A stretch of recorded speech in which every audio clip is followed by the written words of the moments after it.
안녕하세요. 맥키네지의 투자 클럽입니다. HLB 계열 종목인 테라피틱스가 장중에는 8% 넘게 올라가면서 볼린저 상단선을 돌파하는 모습을 보여서 계열 종목의 순환매를 좀 주도했습니다. 오후에 이제 3시 넘어서 100억 규모의 전환사채 발행 결정이 나오면서 윗골이 나오는 음봉 형태로 이제 마무리가 되어서 좀 아쉬움을 더했는데요.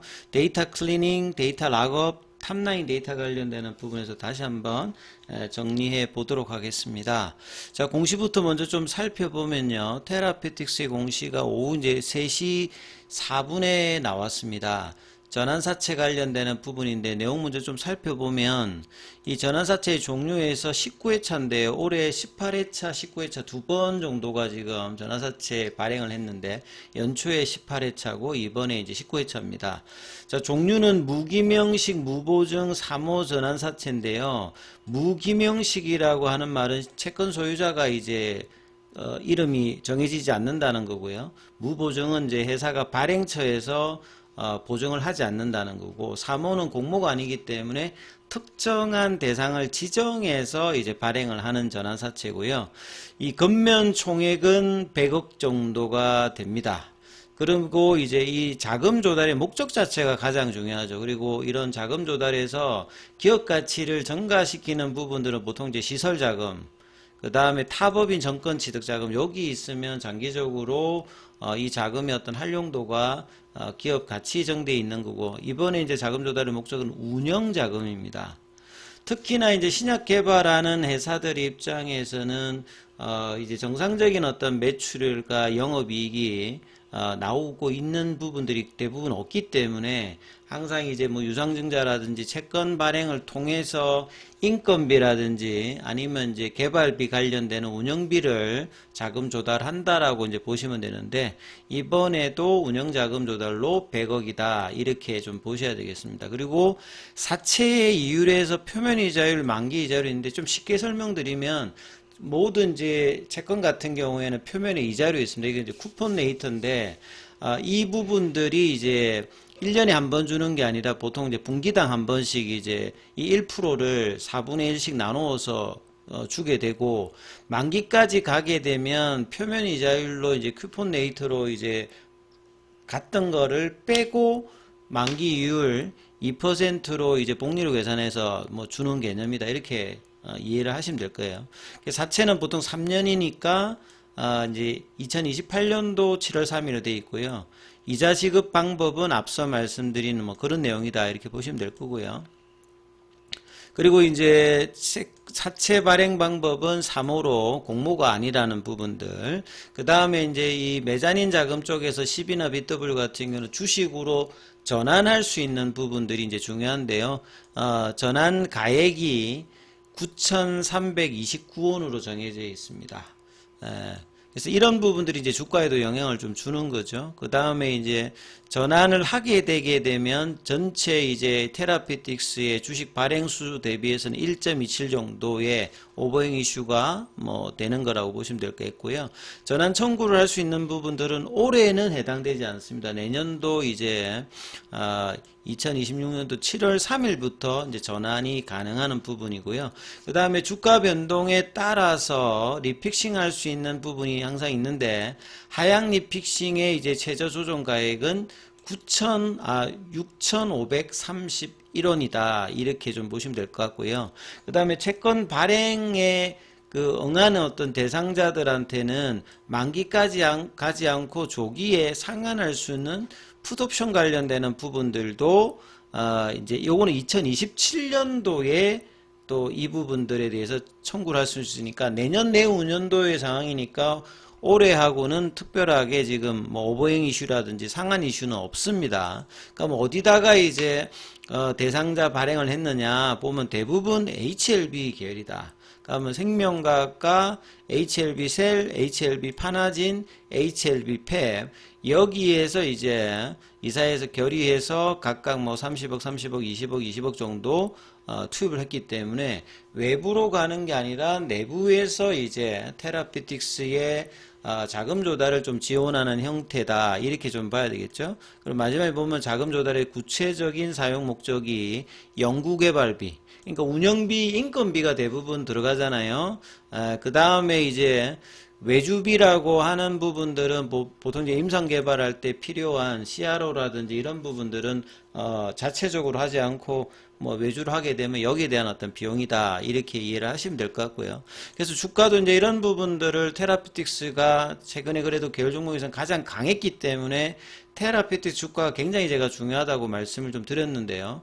그래서 지난주부터 볼린저 밴드 상한선 돌파하고 난 다음에 태깅이 나오면 급등이 나오는 거니까 살짝 이틀 만에 다시 좀 살짝 이탈되었다가 이번 주에 다시 들어올리고 또 살짝 이제 태깅이 나오지 않고 그래도 크게 이탈하지 않았고 오늘 다시 장중에 라운드 피겨 가격인 10,000원 더 넘어가서 1350원대까지 굉장히 강한 흐름으로 시장하고 연동하는 모습을 테라피틱스가 보여주면서 계열 종목의 순환매까지 양전하면서 좀 보여주다가 옷장에도 이제 계속 이제 10,000원대 위에서 이제 9,800원대가 이제 볼린저 밴드 상단선 가격이거든요. 그러니까 요 위에 있으면 이제 상한선에서 태깅을 할 수 있는 가격인데 이 부분들이 이제 3시 넘어서 공시가 나오면서 장중에 9,330원대까지 밀리고 정규장에서 이제 종가는 9,450원. 근데 이제 애프터 마켓에서 한 100원 정도 올라서 9,550원이고요. 거래량은 최근 들어선 가장 큰 거래량입니다. 그래서 윗꼬리가 나왔기 때문에 상당히 좀 아쉽습니다만 지금 이제 전환사채 발행의 결정들이 운영자금 형태는 뭐 이렇게 좋은 건 아닙니다만 계열사에서 뭐 지원해서 하는 거니까 그렇게 또 뭐 나쁜 것도 아니고 당장에 오버행 이슈가 있는 게 아니라 내년도와 그다음 풋옵션 관련되는 부분도 2027년도니까 단기적으로 뭐 영향을 올해 주는 거는 전혀 이제 없는 상황이다. 뭐 이렇게 이해를 하시면 되는데 그래서 그 관련되는 전환사채 발행 관련되는 부분 유상증자 나온 뭐 그런 어떤 종목들이 대부분 빠지듯이 그런 영향을 오후장에 좀 받았던 부분이고요.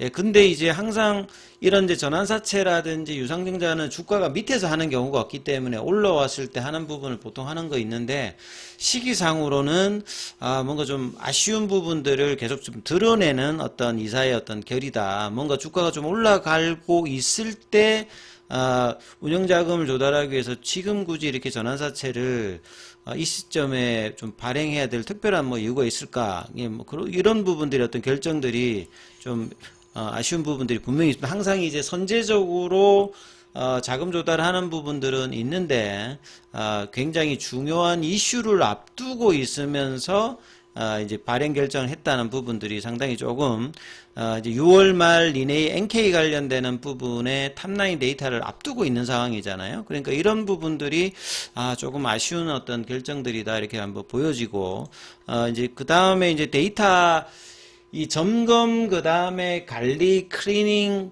그 다음에 락업 그 다음에 탑라인 데이터 이 부분에 대해서 질의하시는 분들이 있어서 다시 한번 좀 정리를 해드리면 과거에 이제 HLB 관련되는 부분에서 나왔던 내용을 좀 한번 살펴봐 드리면 HLB 쪽으로 이제 그 인수되기 전에 HLB 테라피틱스가 G3BNT 했죠.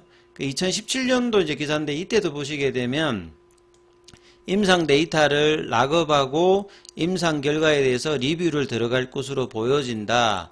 그러니까 락업 기사들을 항상 이제 HLB 쪽에서는 내었던 어떤 이력들을 보여주고 있습니다. 그리고 2021년도 이제 기사를 보게 되면 여기도 보면 데이터 클리닝이 있고 뭐 데이터 락업이라는 용어들이 있는데 일반적인 부분들은 이게 이제 뭐 어떤 내용인지 어떤 그 차이가 있는지 이런 부분들이 좀 쉽지 않기 때문에 다시 한번 좀 정리해 드리면 그 과거에는 사실은 이제 뭐 데이터가 나오게 되면 그 내부적으로 제약사 같은 경우는 이제 통계팀이 있기도 있는데 대부분 좀 없으면 CRO 같은 데다가 이제 이런 데이터 관리하는 부서와 이 통계를 하는 부서가 좀 나누어져 있는 CRO가 있기 때문에 여기에서 이제 결정을 하는데요. 보통 이제 데이터 클리닝이라는 말 자체에서 의미는 클리닝이라고 하는 말은 뭔가 오염된 것들을 이렇게 할 때 이제 클리닝이라는 말을 쓰잖아요. 그러니까 임상을 할 때 제일 처음에 임상 디자인이 굉장히 중요합니다. 어떤 대상자를 해서 이제 임상 대상자는 몇 명으로 할 건가, 아니면 이제 뭐 더블 블라인드로 할 건지, 오픈 라벨 형태로 할 건지, 통계 분석 방법은 어떻게 할 건지, 이렇게 다 디자인을 하죠. 그러면서 이제 IND 신청을 해가지고 승인받은 어떤 절차로 해서 임상이 진행됩니다. 계획된 대로. 그러니까 계획된 대로 진행되어서 데이터가 나와야 되는 거고, 여기서 가장 중요한 건 논리성입니다.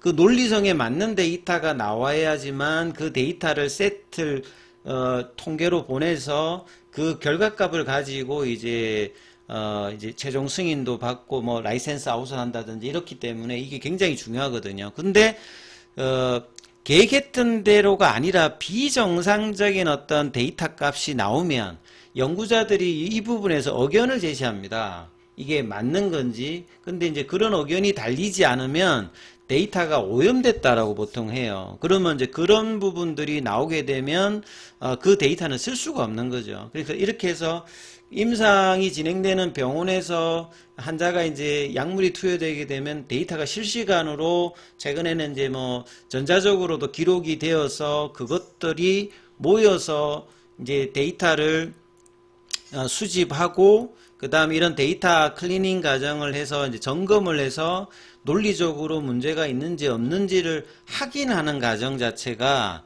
데이터 클리닝입니다. 그러니까 이게 어느 정도 이제 그 일시적인 락업 단계를 하면서 마지막으로 이제 락업 단계로 넘어가기 전에 이제 그 파이널 리뷰를 하거든요. 이 연구자들이 이제 마지막까지 이제 해서, 왜냐하면 이제 데이터 락업으로 들어가게 되면 여기는 이제 그 보내져 있는 데이터셋을 가지고 이제 통계적으로 이제 돌리는 겁니다. 통계학자들이나 뭐 통계학을 다루는 이제 프로그램에 따라서 이 임상 자체의 성공 여부를 따지는 각각의 이제 데이터를 통계적인 분석 방법에서 이제 쫙 이제 빼는 단계로 가는 거기 때문에 그때 이제 하는 게 이제 데이터 락업이거든요. 그러니까 데이터 락업 기간에 이제 통계를 이제 분석을 하는 겁니다. 그러면 이제 빠르면 한 10일 이내에 최종적인 탑라인 데이터는 나오는 거고, 전체 이제 통계 분석 데이터는 그거하고 뭐 같이 나오는데 조금 있다가 나온다든지 이런 식으로 이제 프로세스가 진행되기 때문에 데이터 클리닝 과정이 생각보다 이제 가장 뭐 길 수 있습니다. 그리고 최근에 테라피틱스의 내용을 보게 되면 그 관련되는 어떤 이제 기사들을 좀 보실 수 있습니다. 그래서 임상의 환자 수 모집수라든지 그 디자인대로 했을 때 추가적인 어떤 데이터를 할 때 이제 이런 점검과 수집과 클리닝 과정에서 시간이 많이 걸린다. 그리고 지금은 이제 파이널 리뷰와 이후에 이제 데이터 락업 과정으로 이제 들어가는 어떤 부분이고, 이 과정이 이제 끝나면 빠르게 되면 이제 최종 탑라인 데이터가 나온다. 이렇게 이제 이해를 하시면 될 것 같고요. 그 이후에도 이제 보면 HLB 쪽에 보면 이제 그 이뮤노믹이 있잖아요. 요거는 이제 교모세포종 관련되는 부분인데, 이때도 이거는 22년도 기사입니다만 데이터 락업 관련되는 부분이 진행되었다. 그래서 임상이 시작한 지 6년 만에 임상이 종료되었다는 말, 이거는 또 왜 그러냐면 희귀의약품 관련되는 부분에서 교모세포종 같은 경우에는 환자 수 이제 뭐 모집한다든지 이런 것도 좀 쉽지 않기 때문에 임상 자체의 어떤 기간 자체가 굉장히 이제 긴 거죠. 근데 이제 망가질환 같은 경우에는 안구건조증 같은 경우에는 대규모로 하더라도 이제 그 임상 지원자를 좀 찾기 쉽다라고 하면, 신경연성 각막염 같은 경우에는 좀 이런 부분이 쉽지 않기 때문에 기사에 보게 되면 마지막 환자를 투여해서 생각보다 빠르게, 디자인보다 빠르게 했다는 것들이 굉장히 이제 임상의 그 진행 능력 자체가 굉장히 좀 뭐 뛰어났다, 이렇게 이제 판단받을 수도 있는 거거든요. 그래서 이제 데이터 잠금이라고 하는 게 일정 조건을 충족해서, 그러니까 데이터를 뽑아낼 수 있는 게 전체 이제 임상 디자인되어 있을 때 환자 수 말고도 이 정도면 충분한 데이터가 된다고 하면 그때까지 이제 진행되었던 환자와 관련되는 모든 숫자와 정보가 이제 동결되는 겁니다. 그리고 난 다음에 이제 탑라인 결과가 나오는 어떤 부분들이다. 그리고 올해도 기사를 보시게 되면 3월달 기사거든요. 3월달 기사인데 테라피틱스가 데이터 락업을 통해서 최종 통계 분석에 돌입할 것이다. 가장 많은 시간이 소요되는 데이터 점검, 그러니까 데이터 점검이 그냥 숫자 나온 거를 보내는 게 아니라 앞서 말씀드렸듯이 임상 디자인에 맞는 데이터셋을 오염되지 않았는지 이걸 검토를 하는 겁니다. 그러니까 여기에 시간이 많이 걸리고 그 다음에 이제 뭐 그 여러 가지를 이제 따져서 데이터셋을 뽑아서 이제 통계팀에다가 넘겨주는 작업이기 때문에 여기가 잘 돼야지만 이제 좋은 데이터가 들어가야지만 최종 결과도 좋다. 이렇게 이해를 하시면 될 것 같습니다. 자, HLB 중심과 기타 이제 계열 종목에 관련되는 부분들은 다음 영상에서 다시 또 살펴봐 드리도록 하겠습니다.